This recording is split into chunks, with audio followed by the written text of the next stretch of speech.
السلام علیکم ورحمۃ اللہ وبرکاتہ۔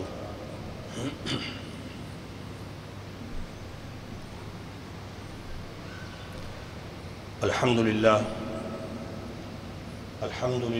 رب العالمین حمدا کثیرا طیبا مبارکا فیہ کما ينبغی لجلال وجهه الکریم وعظیم سلطانہ القدیم۔ اللہم صل علی محمد وعلی آل محمد کما صلیت علی ابراہیم وعلی آل ابراہیم انک حمید مجید۔ اللہم بارک علی محمد وعلی آل محمد کما بارکت علی ابراہیم وعلی آل ابراہیم انک حمید مجید۔ رب اشرح لی صدری ویسر لی امری واحلل عقدۃ من لسانی یفقہوا قولی۔ یقول اللہ تبارک وتعالی یؤتی الحکمۃ من یشاء ومن یؤت الحکمۃ فقد اوتی خیرا کثیرا وما یذکر الا اولو الالباب۔ ہر قسم کی حمد و ثنا اللہ وحدہ لا شریک کے لیے ہے۔ بے شمار لا تعداد درود و سلام پیارے پیغمبر حضرت محمد صلی اللہ علیہ وآلہ وسلم پر۔ اللہ تبارک و تعالی نے اس انسان کو پیدا فرمایا اور اس پر اپنی نعمتوں اور احسانات کی بارش کی۔ اللہ تبارک و تعالی نے اپنے ان بندوں ان انسانوں کو بہت سی نعمتوں سے نوازا ہے، حتیٰ کہ یہ اس انسان کو اشرف المخلوقات بنایا ہے۔ نعمتیں گنی جائیں تو انسان شمار نہیں کر سکتا۔ وَإِن تَعُدُّوا نِعْمَةَ اللَّهِ لَا تُحْصُوهَا۔ اللہ کی نعمتوں کو شمار کرنا چاہو تو گن نہیں سکتے، اتنی زیادہ ہیں۔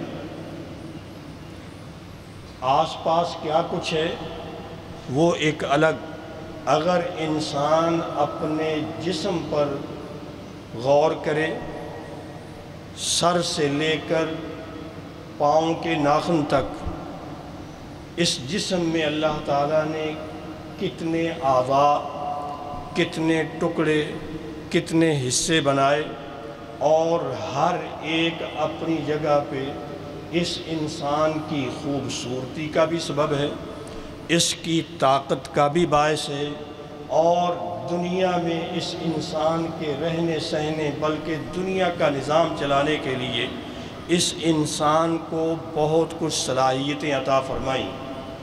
اشرف المخلوقات جو اللہ نے اس انسان کو بنایا اور یہ لقب اس کو دیا گیا، اس پہ غور کریں تو پھر جتنی اللہ نے نعمتیں عطا کی ہیں، ان بڑی بڑی عظیم ترین نعمتوں میں سے جو ایک بڑی نعمت ہے، اللہ کا بڑا احسان ہے، وہ ہے عقل۔ اللہ تعالیٰ نے اس انسان کو عقل سے نوازا ہے، عقل عطا کی ہے، اور اس عقل کی وجہ سے، اس سمجھ کی وجہ سے اس انسان کو باقی جو کائنات ہے، چاہے وہ حیوانات ہیں، زندہ رہنے والی چیزیں ہیں، جمادات ہیں، حتیٰ کہ اشجار، پتھر، یہ زمین، آسمان کے نیچے یہ فضائیں، اللہ تعالیٰ نے اس انسان کے لیے مسخر کی، اور انسان اپنی عقل سے ان پر بہت کچھ کنٹرول کر کے اپنے استعمال میں لاتا ہے۔ یہ عقل اللہ تعالیٰ نے اس انسان کو دی، تو یہ اللہ تعالیٰ کی اتنی بڑی نعمت ہے کہ اس کی وجہ سے یہ اشرف المخلوقات ہے۔ ورنہ غور کریں، انسان میں زندگی ہے، روح ہے، بہت سی اللہ کی مخلوق ہے جس میں یہ زندگی اور روح ہے۔ یہ چوپائے، یہ درندے، یہ پرندے، یہ حشرات، مختلف قسم کی اللہ کی مخلوق انسانوں سے زیادہ ہے جن میں یہ جان ہے، زندگی ہے، لیکن انسان ان سے اعلیٰ ہے اس وجہ سے کہ اس میں عقل ہے۔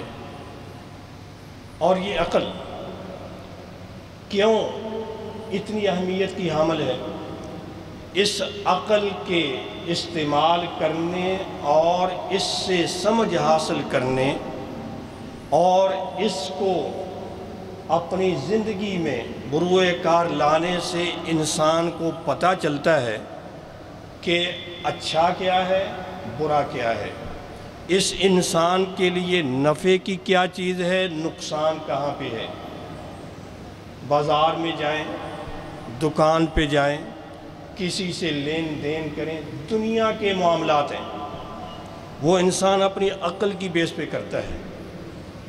اور اللہ نے تو اس دنیاوی نفع نقصان اور معاملات سے پہلے انسان کی زندگی کا، خلقت کا، پیدائش کا جو مقصد رکھا، اپنی عبادت اور دین اسلام کی پابندی، وہ عقل سے تعلق رکھتی ہے۔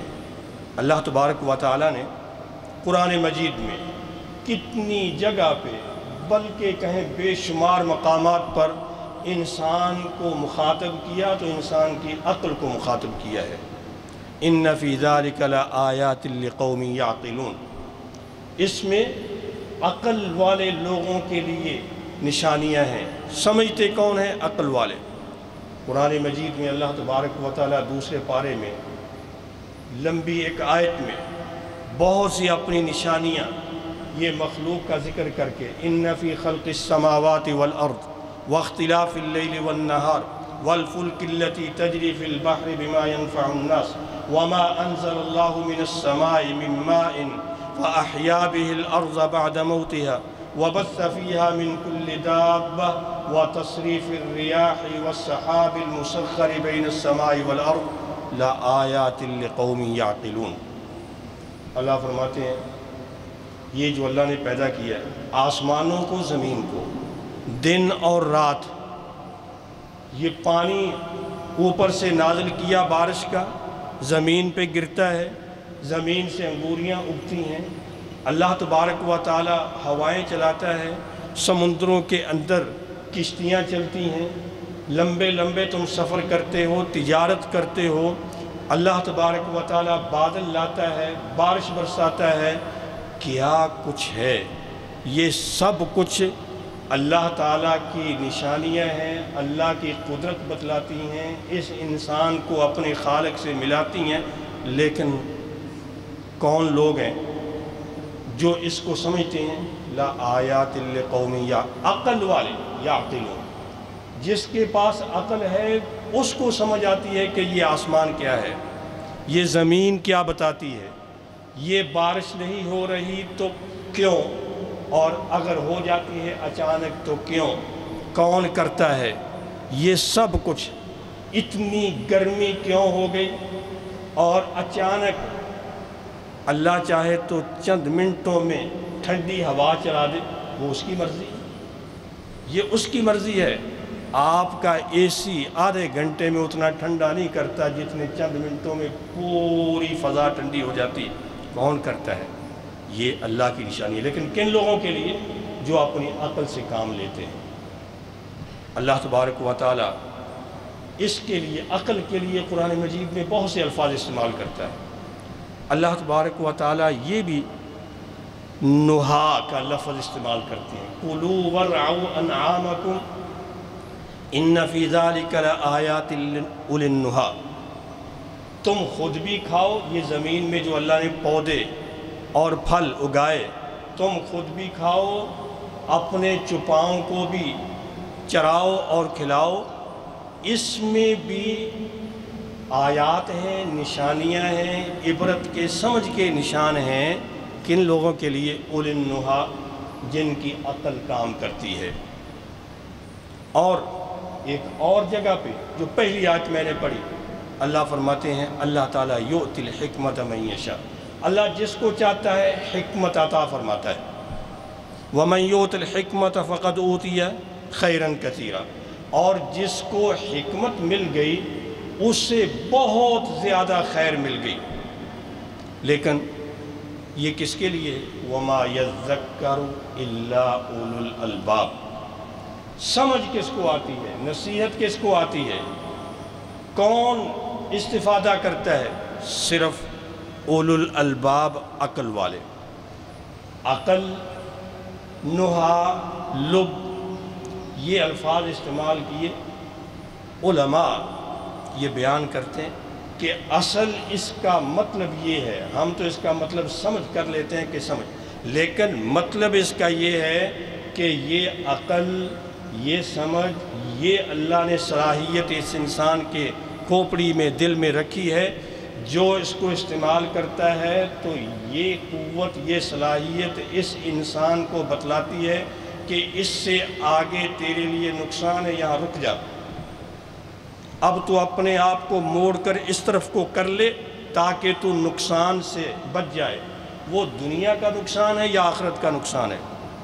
اور یہی وجہ ہے کہ اللہ تبارک و تعالیٰ نے انسان کو پیدا کیا اپنی عبادت کے لیے، اس زمین پر جانشین بنا کر اس زمین پر اللہ کا نظام قائم کرنے کے لیے، لیکن یہ ذمہ داری انسان کو دی ہے تو ان انسانوں کو جو عقل رکھتے ہیں۔ جب تک انسان میں عقل نہیں، جب تک انسان میں عقل نہیں آتی تو اس وقت تک اس انسان سے کوئی مطالبہ نہیں ہے، وہ کسی حکم کا پابند نہیں ہے۔ اس کو کہتے ہیں کہ تکلیف، مکلف۔ انسان مکلف تب ہوتا ہے جب عقل ہو۔ اب جس میں عقل نہیں ہے تو وہ کون لوگ ہیں؟ جو جس میں عقل نہیں وہ مکلف نہیں ہے، یعنی اس کی ذمہ داری نہیں، وہ کسی حکم کا پابند نہیں۔ کون؟ ایک وہ انسان جو پاگل ہے، مجنون ہے، جس میں عقل نہیں، وہ سمجھتا ہی نہیں، پتہ ہی نہیں ہے کہ کیا ہے۔ لہذا مجنون، پاگل انسان، بیوقوف انسان، اس سے کسی چیز کی مطالبہ اور ذمہ داری نہیں ہے۔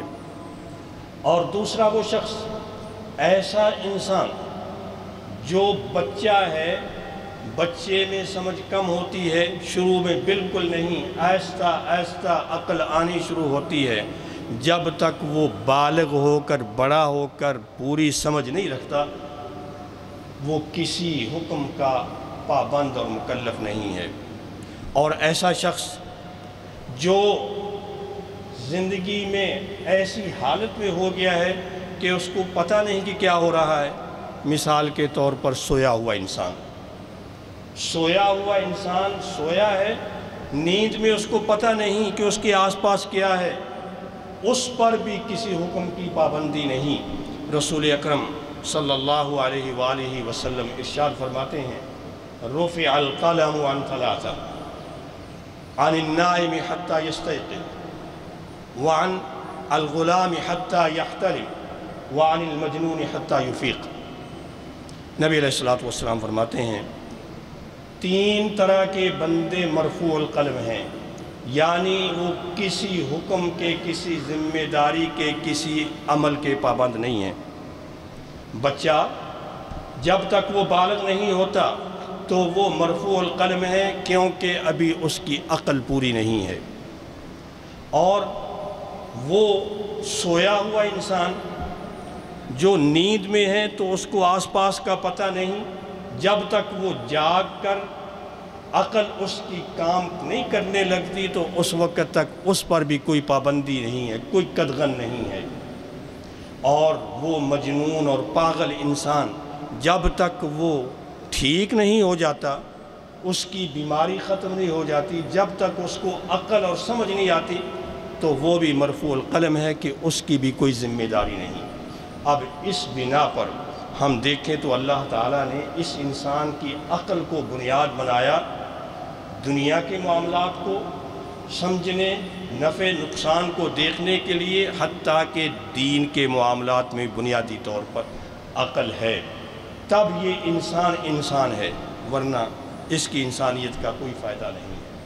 اور پھر اگر ہم غور کرتے چلے جائیں تو اللہ تبارک و تعالیٰ کہیں حکم دیتا ہے کہ اللہ تعالیٰ کی نشانیوں میں غور کرو، کہیں کہا فکر کرو، تفکر کرو، تدبر کرو، سمجھو، اس کو علم حاصل کرو، یہ کرو وہ کرو۔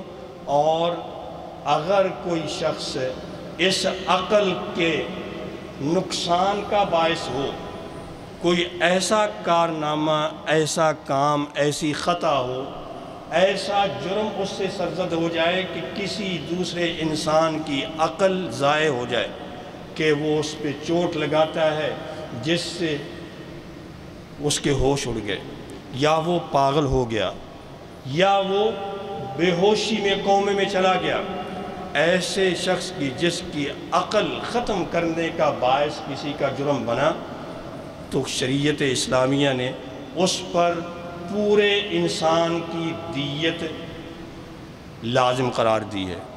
گویا کہ اس نے انسان کا خاتمہ کر دیا، اس کی عقل کا خاتمہ کیا، نقصان کیا، تو اس پورے انسان کا خاتمہ کر دیا اس کا۔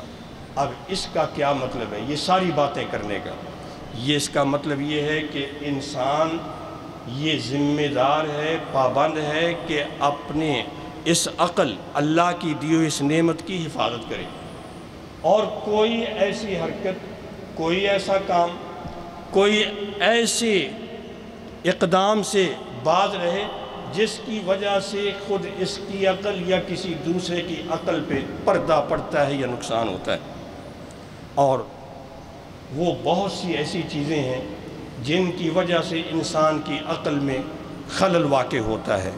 کچھ ایسی ہیں جن کا تعلق سوچ سے ہے، انسان کو سوچ میں، اس کے غور و فکر میں، اس کی صلاحیت میں گمراہ کیا جاتا ہے، انحراف آتا ہے، اس کی سوچ غلط بنا دی جاتی ہے۔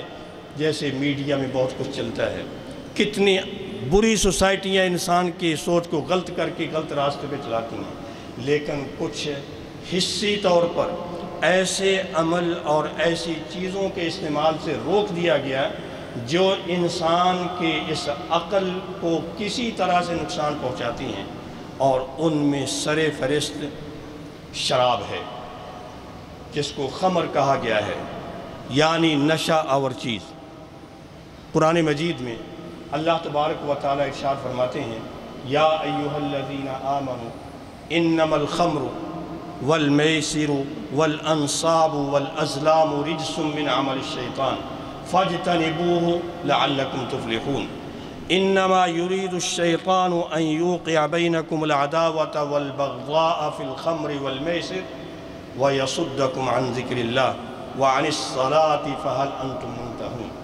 اللہ فرماتے ہیں اے ایمان والو، بے شک خمر شراب، میسر جوا، انصاب ازلام، یہ جو مختلف قسم کی غیر اللہ کی پوجا کے یہ راستے اور پھال نکالنے اور ازلام و اقسام نکالنے، اپنی قسمت اور نصیبے کی تلاش میں ادھر ادھر ٹکرے مارنے، یہ سب کچھ شیطان کی طرف سے رجس ہے، ناپاکی ہے، نجاست ہے، یہ شرک ہے، لہذا فاجتنبوہ، اس سے بچ جاؤ۔ خمر یہ بھی رجس ہے، ناپاک ہے، یہ حرام ہے، فاجتنبوہ، اس سے بچ جاؤ، باز آ جاؤ، لعلکم تفلحون، شاید کہ تمہیں فلاح مل سکے، کامیابی مل سکے۔ کیوں ان چیزوں سے جو روکا، تو کیوں روکا؟ کیوں اتنے سخت الفاظ کے لیے استعمال کیے؟ اللہ فرماتے ہیں انما یرید الشیطان ان یوقع بینکم العداوۃ والبغضاء فی الخمر والمیسر، شیطان خمر یعنی شراب، میسر اور جوا، اس میں تمہیں ڈال کر اس کا مرتکب کروا کر شیطان تمہارے درمیان عداوت ڈالنا چاہتا ہے، بغض ڈالنا چاہتا ہے، تمہیں اللہ تعالیٰ کے ذکر سے، اللہ کی عبادت سے، نماز سے، صلاۃ سے روکنا چاہتا ہے، تمہارے درمیان دشمنیاں پیدا کرنا چاہتا ہے۔ یہ جوا لوگ کھیلتے ہیں، شرطیں لگاتے ہیں، جو جیت رہا ہے تو اس کی تو کیا بات ہے، جو ہار رہا ہے آخر ہرتے ہرتے جو ہے وہ ناکامی جب اینڈ میں پہنچتا ہے تو غصے میں آتا ہے تو پھر جھگڑا شروع ہوتا ہے، اور جھگڑا پھر آگے قتل و غارت تک لے کے جاتا ہے، اور پھر یہ تباہی کا باعث ہوتا ہے۔ اسی طرح شراب ہے، شراب پی نشے میں آ گیا، یہ عقل کام کرنا چھوڑ گئی، اس پہ پردہ پڑ گیا، اب اس کو نہیں پتا کہ بھئی میں نے بولنا کیا ہے، پتہ نہیں کیا بک رہا ہے، کیا گالی دے رہا ہے، آگے نہیں پتا کہ بھئی کوئی میرا بڑا ہے کہ چھوٹا ہے، باپ ہے، بھائی ہے، ماں ہے، بہن ہے، کوئی محترم ہے، کوئی کون سا ہے، پتہ نہیں کیا کیا کرتا ہے، کیا بولتا ہے، اور خواہ مخواہ جو اس طرح سے فضولیات بولتا ہے تو دوسرے کو سن کر غصہ آتا ہے، لہٰذا لڑائی جھگڑے بغض اور کینہ اور پھر عداوت اور دشمنی کی حد تک پہنچتا ہے۔ یہ شراب، اور جب یہ شراب ہے تو کیا صرف شراب پینا نہیں، بلکہ شراب میں چونکہ نشہ ہے اس لیے ہر نشے والی چیز، رسول اکرم علیہ السلام فرماتے ہیں کل مسکر خمر و کل خمر حرام، ہر نشے آور چیز خمر ہے، شراب ہے، اور ہر خمر، ہر شراب حرام ہے۔ اس کا یہ مطلب ہوا کہ شراب پینا حرام ہے کیونکہ وہ نشے کا باعث ہے، اگر کوئی اور چیز ایجاد ہو جائے جو نشے کا باعث ہو، شراب والا کام کرے، اس انسان کی عقل پہ پردہ ڈالے تو وہ بھی حرام ہے، چاہے وہ منشیات کی شکل میں، مخدرات کی شکل میں، ہیروئن کی شکل میں، چرس کی شکل میں، بھنگ کی شکل میں، یا آئس کی مختلف جو شکلیں آج کل جدید کیا کیا آ رہی ہیں، یہ انسان کی تباہی کا باعث، خود اس استعمال کرنے والے کی تباہی کا باعث، آس پاس کے معاشرے کی تباہی کا باعث، اپنی سوسائٹی اور ملک کی تباہی کا باعث، اپنے گھر کی تباہی کا باعث، اور اس کی مثالیں دینے کی ہمیں ضرورت نہیں، آپ سب جانتے ہیں، گھر اجڑتے ہیں کہ جی چونکہ جی وہ صاحب فلاں شخص جو ہے وہ نشے میں پڑ گیا، اب جو ہے بچے تنگ ہیں، بیوی تنگ ہے، نہیں دیکھتا کہ لاؤ زیور بھی دے دو، فلاں بھی دے دو، نہیں دیتے تو یا تمہیں ذبح کرتا ہوں یا بھاگ جاؤ، گھر بھی بیچ دیا، بیوی بچے بیچنے تک انسان چلا جاتا ہے۔ یہ نشہ آور منشیات اس تباہی کا باعث ہے، اتنی بڑی یہ لعنت ہے، اور لعنت بلکہ صرف یہ بات اتنی نہیں ہے کہ یہ لعنت ہے اس انسان کے لیے کہ جو استعمال کرتا ہے۔ رسول اکرم علیہ السلام نے ایک حدیث میں یہ فرمایا، صحیح مسلم کی روایت ہے، کل مسکر حرام، آپ نے فرمایا کہ ہر نشہ آور چیز حرام ہے، پھر آپ نے فرمایا کہ ان اللہ لعن الخمر، اللہ تعالیٰ نے شراب پر لعنت کی ہے، اور اس حدیث میں 10 طرح کے لوگوں پر جن کا تعلق ایسے نشے آور چیز سے ہے، کسی طرح سے ان کا تعلق بنتا ہے، ان پر لعنت۔ خمر شراب پر لعنت ہے، شراب عاصرہا و معتصرہا، شراب بنانے والے نچوڑنے والے پر، شراب بنوانے والے پر، حاملہا والمحمولۃ الیہ، اٹھا کر لے جانے والے اور جس کی طرف اٹھا کر پہنچائی جا رہی ہے اس پر بھی، شاربہا اس کو پینے والے پر، بائعہا و مبتاعہا بیچنے والے پر بھی لعنت ہے، خریدنے والے پر بھی لعنت ہے، ساقیہا و مسقاہا پلانے والے پر بھی ہے اور جس کو پیش کی جا رہی ہے۔ اتنے یعنی جہاں کہیں کسی کا اس سے تعلق لگتا ہے تھوڑا یا زیادہ، سارے کے سارے لعنتی بنتے ہیں۔ یہ اتنی سخت سزا، اور نبی علیہ السلام یہ فرماتے ہیں لا يدخل الجنة مدمن خمر، شراب کا عادی انسان، نشے کا عادی انسان، نشئی، یہ جنت میں نہیں جائے گا، بلکہ رسول اکرم علیہ السلام نے ایک حدیث میں یہ فرمایا کہ اللہ تبارک و تعالیٰ نے اپنے یہ ذمہ لے لیا ہے کہ جو نشہ آور چیز مسکر ہے، جو نشہ آور چیز استعمال کرنے والا ہے، اللہ تعالیٰ اس کو طینۃ الخبال پلائے گا قیامت والے دن۔ طینۃ الخبال۔ صحابہ اکرام رضی اللہ تعالیٰ عنہم اجمعین نے پوچھا اللہ کے رسول یہ طینۃ الخبال کیا ہے؟ نبی علیہ السلام نے فرمایا عرق اہل النار او عصارت اہل النار، دوزخیوں کے دوزخ میں، آگ میں، عذاب میں جلنے کی وجہ سے ان کا جو پسینہ نکلا ہوا ہے یہ ہے، اس نشئی کو پلایا جائے گا، یا جو دوزخیوں کو دوزخ میں نچوڑ کر ان کا خون اور پسینہ نکالا گیا ہے، یہ اس نشئی بندے کو، نشہ آور چیزیں استعمال کرنے والے اور بنانے والے، اس کی ترویج کرنے والے کو یہ پلایا جائے۔ کتنا سخت! لہذا یہ ذمہ داری بنتی ہے۔ آج یہ ڈے اور یہ دن منایا جاتا ہے منشیات کے حوالے سے، لیکن اسلام نے تو اس سے کہیں پہلے تربیت کی، حرام کر دی کہ اس کے بعد کوئی نہ استعمال کرے نہ بنائے، اور چھوٹے بڑے سب اس سے دور رہیں۔ جب حکم آیا، انس رضی اللہ تعالیٰ عنہ بیان کرتے ہیں کہ میں ابو طلحہ کے گھر میں ان کو شراب پلا رہا تھا، پیالے میں جام میں ڈال کر پکڑا رہا تھا، اتنے میں ایک شخص نے آ کر کہا کہ تمہیں پتہ چلا ہے کیا کہ شراب تو حرام ہو گئی، حرمت الخمر۔ ابو طلحہ نے انس رضی اللہ تعالیٰ عنہ کو کہا احرق هذه القلال، یہ جتنے مٹکے، یہ جام، یہ پیالہ سب باہر پھینک دو۔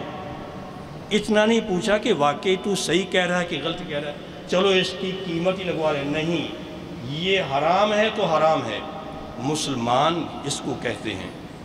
آج ہم دیکھتے ہیں اپنے معاشرے کے اندر، مسلمانوں کے اندر، چاہے پاکستان میں یا دیگر ہمارے مسلمانوں کے اندر اس قدر یہ عام کی جا رہی ہے، ہمارے اسکولوں میں، کالجوں میں، یونیورسٹیوں میں، بچوں میں، نوجوانوں میں، مردوں عورتوں میں، لیکن کس کی ذمہ داری ہے؟ ہم سب کی ذمہ داری ہے، والدین کی بھی ہے، اساتذہ اور ٹیچروں کی بھی ہے، جو پڑھانے والے ہیں ان کی بھی ہے، تربیت کرنے والے اور دعوت دینے والے، اسلام کا کام کرنے والے، مسئلوں سے تعلق رکھنے والے، سب کی ذمہ داری ہے، حکمرانوں کی بھی ہے، چھوٹوں کی، بڑوں کی، کہ اپنے آپ کو بچائیں، اپنے گھر کو بچائیں اور اپنے معاشرے کو بچائیں، اور جہاں پتہ چلے اس کا خاتمہ کریں۔ اگر وہیں خاتمہ ہوتا ہے، نہیں تو پھر ذمہ داروں کو بتائیں۔ یہ اسلام ہمیں سبق دے گیا ہے، اور اسی وجہ سے اس کی سزا بھی رکھی جو حد الخمر ہے۔ اللہ تبارک و تعالیٰ سے دعا ہے کہ اللہ تعالیٰ ہم سب کو، ہمارے گھروں کو، ہمارے بچوں کو، ہمارے آس پاس کے معاشرے کو، سب مسلمانوں کو اللہ تعالیٰ اس لعنت سے محفوظ فرمائے۔ وآخر دعوانا ان الحمدللہ رب العالمین۔ الحمدللہ نحمده ونستعینه ونستغفره ونعوذ باللہ من شرور انفسنا ومن سیئات اعمالنا من يهده الله فلا مضل له ومن يضلل فلا هادي له وأشهد أن لا إله إلا الله وحده لا شريك له وأشهد أن محمدًا عبده ورسوله أرسله الله بالحق بشيرا ونذيرا وداعيا إلى الله بإذنه وسراجا منيرا صلى الله عليه وعلى آله وأصحابه ومن تبعهم بإحسان إلى يوم الدين وسلم تسليما كثيرا. أما بعد، فيا عباد الله اتقوا الله حق التقوى واعلموا أن نعم الله علينا كثيرة وآلاه علينا غزيرة. ألا وإن من أعظم نعم المنان الكريم علينا نعمة العقل الذي ميزنا الله به عن سائر الحيوانات، فصرنا به ندرك الخير من الشر والمنافع من المضار في أمر المعاش وأمر المعاد. فالعقل أساس الأعمال ومنبع الأفعال والمميز بين الأشياء ومرجعها، ولذلك كان مناط التكليف الإلهي في الإنسان، فإذا وجد العقل وجد التكليف، وإذا انعدم به التكليف. فلا تكليف على قاصر حتى يبلغ ولا على مجنون حتى يعقل. قال رسول الله صلى الله عليه وسلم: رفع القلم عن ثلاثة: عن النائم حتى يستيقظ، وعن الغلام حتى يحتلم، وعن المجنون حتى يفيق. رواه أحمد وأبو داود وغيره. وإذا أردتم أن تعرفوا أيها الإخوة فضل نعمة العقل فانظروا إلى من فقدها كالمجانين وأصحاب الأمراض العقلية. فالعقل نعمة عظيمة من نعم الله على الإنسان، فبه يهتدي إلى مصالح دينه ودنياه، وهو هبة سنية وهبه إياها ليستعملها فيما ينفعه في عاجل أمره وآجله، لكن أكثر الناس استعملوها في منافع الدنيا ولم يستعملوها في منافع الآخرة. ومما يبين عظم هذه وأهميتها في الشريعة الإسلامية إن الجناية على العقل حتى يخرج عن حد التكليف توجب الدية كاملة كدية النفس، لأن العقل أشرف المعاني والأعضاء، وهو من أعظم آلات السعادة وصلاح الحياة. وهذا العقل هو اللب والنهاء الذي أثنى الله على أصحابه في كتابه العزيز، وبين أنهم هم المستفيدون من آيات الله ومن العظات والعبر في هذه الحياة. قال تعالى: يؤتي الحكمة من يشاء ومن يؤت الحكمة فقد أوتي خيرا كثيرا وما يذكر إلا أولو الألباب. وقال تعالى: إن في خلق السماوات والأرض واختلاف الليل والنهار والفلك التي تجري في البحر بما ينفع الناس وما أنزل الله من السماء من ماء فأحيا به الأرض بعد موتها وبث فيها من كل دابة وتصريف الرياح والسحاب المسخر بين السماء والأرض لآيات لقوم يعقلون. وقال تعالى: كلوا وارعوا أنعامكم إن في ذلك لآيات لأولي النهى. أيها المسلمون، إن العقلاء من الناس مسلمهم وكافرهم متفقون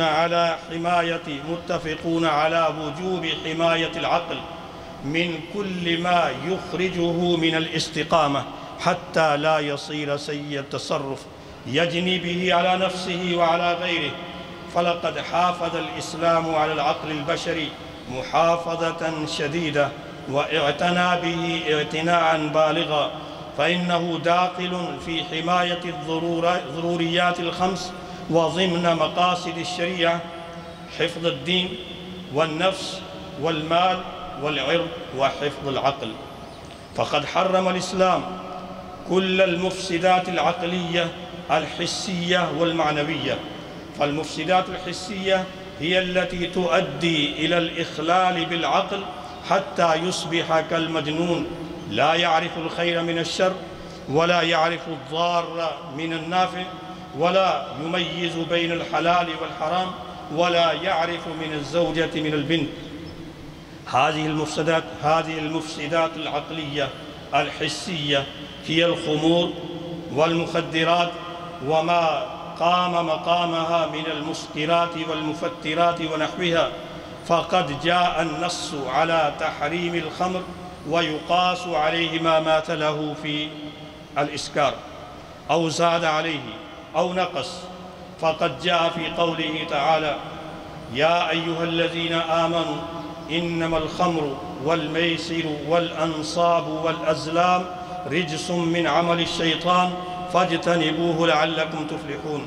إنما يريد الشيطان أن يوقع بينكم العداوة والبغضاء في الخمر والميسر ويصدكم عن ذكر الله وعن الصلاة فهل أنتم منتهون.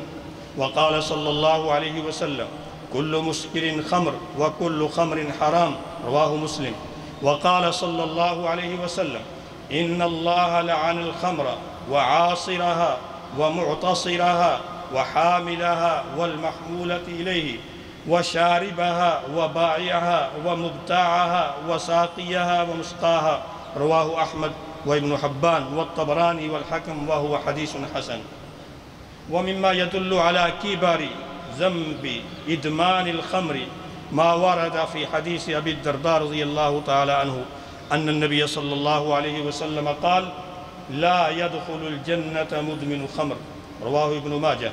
وثبت في صحيح مسلم من حديث جابر رضي الله تعالى عنه أن النبي صلى الله عليه وسلم قال: كل مسكر حرام، إن على الله عز وجل عهدا لمن يشرب المسكر أن يسقيه من طينة الخبال. قالوا: يا رسول الله، وما طينة الخبال؟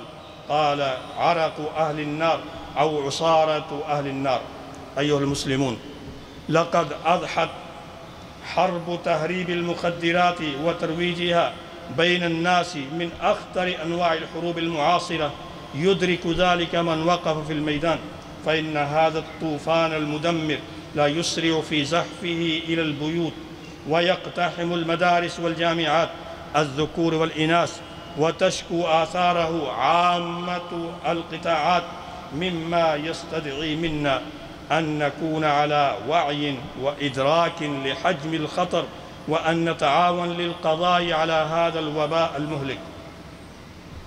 لو أردنا أن نعرف لماذا يقدم الإنسان على طاعاتها فهناك أسباب كثيرة، منها البحث عن السعادة الوهمية من القلق والاضطراب، فليس فيها سعادة بل يعقبها عذاب وهلاك.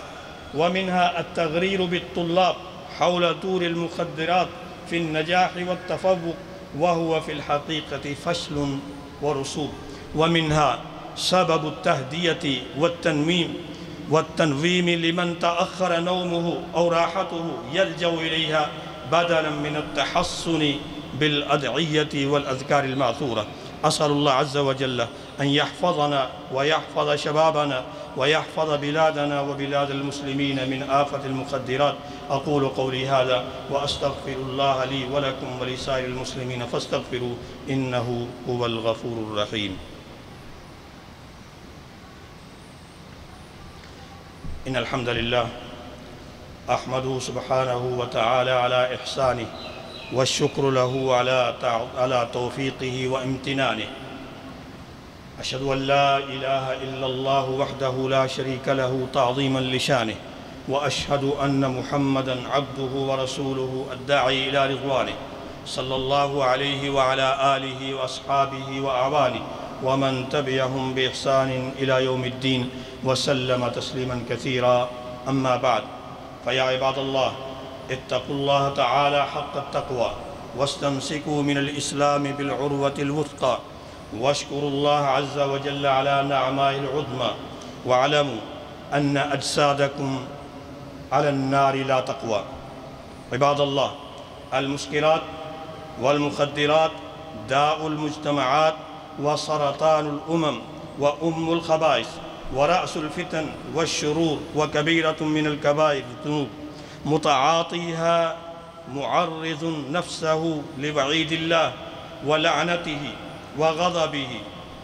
المدمن مفسد لدينه وبدنه وأسرته ومجتمعه، ساع في الإثم والعدوان، صائل متمرد على الأخلاق والقيم، وهو عضو مسموم في المجتمع. إذا استفحل أمره وتطاير شرره أصابه بالخراب والدمار. والمسكرات إهلاك للفرد والمجتمع في مجالات شتى: إهلاك ديني، إهلاك أخلاقي، وإهلاك اقتصادي، وإهلاك صحي إلى آخر ذلك. وإن شباب المسلمين مستهدفون في دينهم ودنياهم وفي خلقهم، مغزوون في أخلاقهم وأفكارهم، فمسؤولية حمايتهم على الجميع، على الآباء والأمهات وعلى أولياء الأمور والمعلمين والمربين والدعاة والحكام. قال صلى الله عليه وسلم: كلكم راع وكلكم مسؤول عن رعيته. والإسلام ربى أهله على طاعة الله وطاعة رسوله والمراقبة الإيمانية. فعن أنس رضي الله عنه عند نزول آية تحريم الخمر قال: فإني لقائم أسقي أبا طلحة وفلانا وفلان إذ جاء رجل فقال: هل بلغكم الخبر؟ فقالوا: وما ذاك؟ قال: حرمت الخمر. فقالوا: أهرق هذه القلال يا أنس. فقال: فما سألوا عنها ولا راجعوها بعد خبر الرجل. هكذا يصنع التسليم لحكم الله تعالى. ألا وصلوا وسلموا على نبيكم كما أمركم الله عز وجل بقوله: إن الله وملائكته يصلون على النبي يا أيها الذين آمنوا صلوا عليه وسلموا تسليما. وقال النبي صلى الله عليه وسلم: من صلى علي صلاة صلى الله عليه بها 10.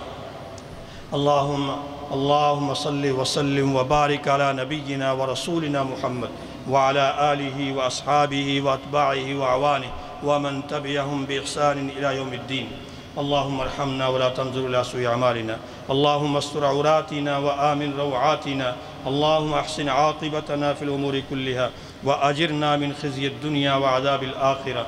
اللهم احفظنا، اللهم احفظ بلادنا، اللهم احفظ بلاد المسلمين، اللهم احفظ مقدساتنا وبلاد الحرمين الشريفين والمسجد الأقصى. اللهم احفظنا واحفظ المسلمين جميعا من شر الأشرار وكيد الفسقة والفجار ومن الفتن ما ظهر منها وما بطن.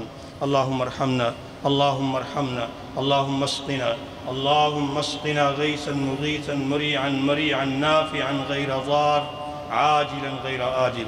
اللهم أنزل علينا من السماء ماء مباركا. اللهم أنزل علينا من السماء رحمة وأنت خير الراحمين وأنت خير المنزلين. اللهم آمنا في أوطاننا. اللهم انصر الإسلام والمسلمين. اللهم انصر الإسلام والمسلمين. اللهم أعز الإسلام والمسلمين وأذل الشرك والمشركين ودمر أعداء الدين. اللهم انصر من نصر دين محمد صلى الله عليه وسلم واجعلنا منهم، واخذل من خذل دين محمد صلى الله عليه وسلم ولا تجعلنا منهم. اللهم انصر المسلمين في فلسطين. اللهم انصر المسلمين في فلسطين. اللهم انصر المسلمين في كشمير. اللهم انصرهم نصرا مؤزرا. اللهم انصرهم نصرا مؤزرا. اللهم انصرنا ولا تنصر علينا. اللهم آمنا في أوطاننا وأصلح أئمتنا وولاة أمورنا ولا تسلط علينا من لا يرحمنا برحمتك يا أرحم الراحمين. سبحان ربك رب العزة عما يصفون وسلام على المرسلين والحمد لله رب العالمين.